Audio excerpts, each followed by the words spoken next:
बहुत खान लग गया, पहला तो कम खाओ था। अच्छा जी, जो काम भी करने लग गया सबराज तू।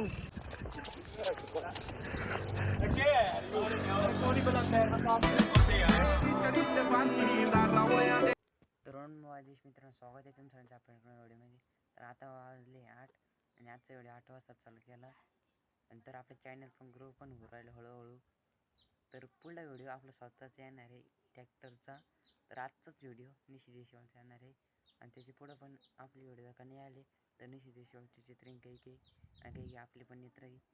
तर चला अपन बिना किसी देरी के वीडियो चालू कर देते हैं. चलो मिलते हैं आगे वीडियो की ओर. बताओ वीडियो कैसा रहेगा. चलो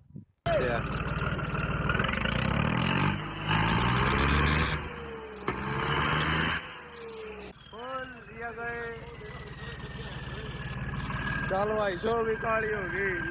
आ गया अपने थार का आउटपुट चेक करो। बाकी यार हम थोड़ी ना पहले तो प्लानिंग नहीं कर पाए ना, अपने स्वराज के ऊपर बम्पर चढ़ रहा ट्रैक्टर, अपना स्वराज वाल लग रहा ना, अपने टोचन किंग के ऊपर बम्पर था। अगर सारे ट्रैक्टर के ऊपर बम्पर होता, ट्रैक्टर के ऊपर ना तिरंगा लगा देते।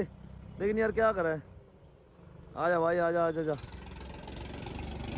एक ट्रैक्टर आ गया अपना सोनू वाला, एक पिछो वाला है रजते नाला न्यू लैंड नया। हाय हाय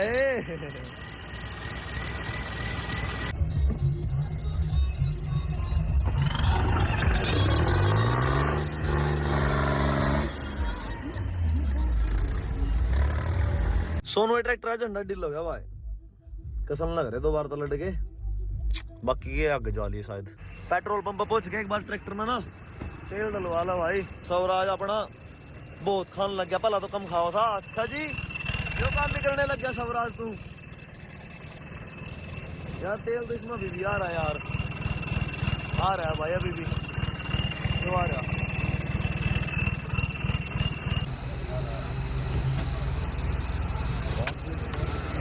ये क्या कर दिया सर आपने। देखो भाई अपने ट्रैक्टर कितने प्यारे लग रहे, so beautiful, so elegant, looking like a wow. बाकी यार 4-5 ट्रैक्टर अपने घर पर आ गए क्योंकि चलाने वाले बंदे कम थे।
चोर नंबर आलम दो यार पीछे आजा आजा आजा।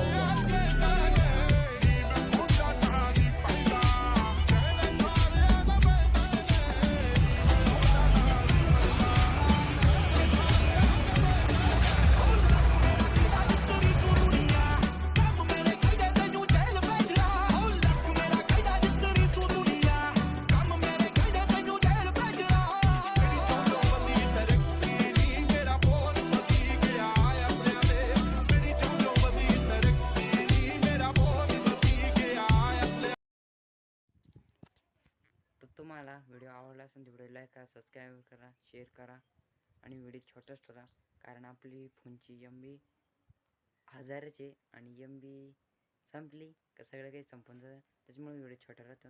आणि व्हिडिओचे गाणे म्हणजे एडिटिंग आम्ही केले. तर कशी आहे नेमकी ती तुम्ही पण सांगा. पहिल्यांदा पहिले व्हिडिओ पण म्हणजे पण मीच एडिटिंग टाकले, याच्यामध्ये पण एडिटिंग टाकली. ते एडिटिंग बाहेर आहे की नाही ते पण सांगा. आणि पुढला व्हिडिओ आपल्या येणार आहे ते पाहायला रेडी राहा. तर चला मिळू उद्याच्या व्हिडिओ त्यासाठी. Bye bye.